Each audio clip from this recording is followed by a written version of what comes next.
Greetings, fellow denizens of the night. This is Soror Astria of Magic Mirrors, here with another video on preparation.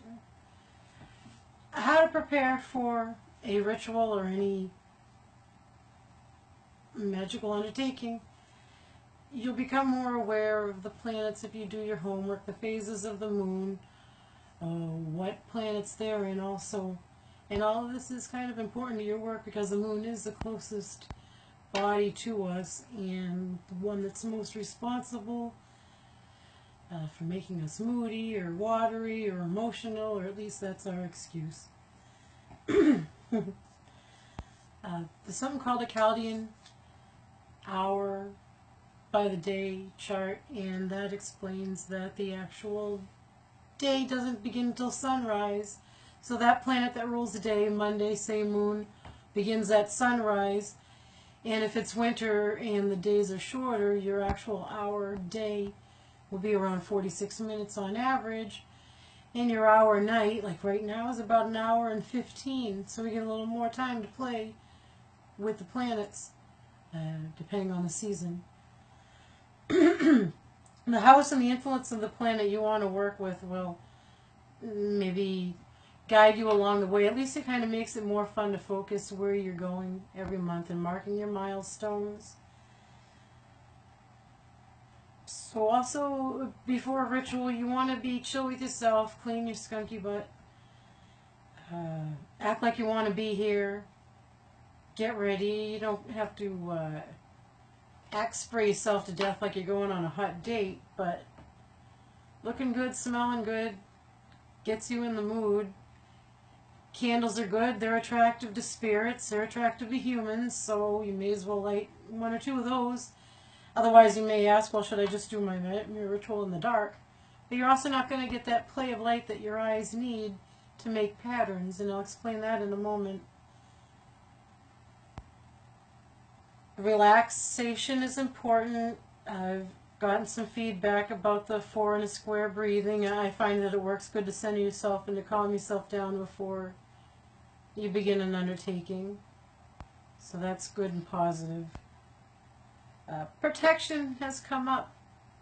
Protection is always good. You all know that.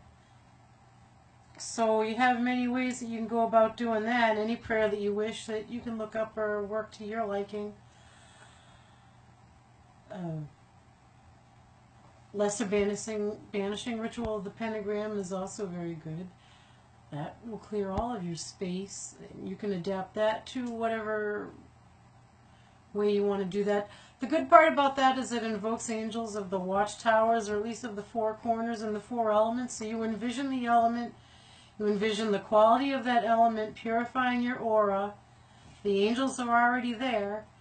Now you just go ahead and ask for more spiritual backup for your ancestors, which is probably where the skull, who shall not be named, comes in, because that represents ancestor work and the fleeting time that we have on Earth. And so let's see next. Oh yeah, white light is also good for protection. It's as simple as breathing in, drawing in some cosmic white light from an unnamed source up above. Bringing that in, running that through your chakras, around your aura. Middle pillar is good exercise for that. The white light is good in purifying and cleansing. As you imagine that column of light, you can push that energy out through your aura, and that will clear you. After you've done any kind of work like that, it's good to end with a sentence, it is fixed, or it is done. That way it's unambiguous, and unambiguous is another word that should be in your dictionary, because when you do this kind of work and you look for messages, it's good to focus on a theme and ask for unambiguous messages, something that's clear, because like I've said before, the coincidences don't happen while you're here in the mirror.